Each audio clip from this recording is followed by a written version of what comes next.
মেয়ের সঙ্গে শেষ পর্যন্ত তোর বিয়ে হলো না? আরে না বেটা, কেন?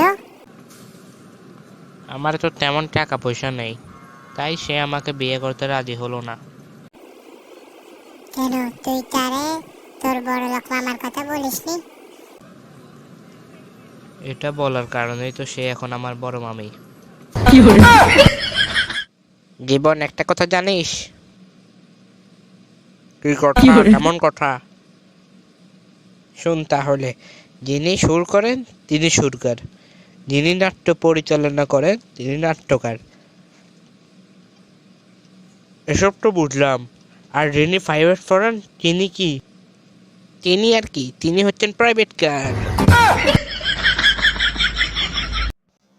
দুই বন্ধু শিকারে যাওয়ার পরিকল্পনা নেয়। জীবন শোন, হাঁটতে গিয়ে কোনো অবস্থাতেই ভয় পাবি না। ধর একটা বাঘ হঠাৎ তোর সামনে এসে দাঁড়ালো, তুই সব সময় বাঘের চোখের ওপর চোখ রাখবি, দেখবি বাঘ তোকেই ভয় পাচ্ছে। কিন্তু বন্ধু, সমস্যা হলো আমি তো টেরা। বাঘের চোখে চোখ রাখলে বাঘ তো মনে করবে আমি অন্যদিকে চেয়ে আসি।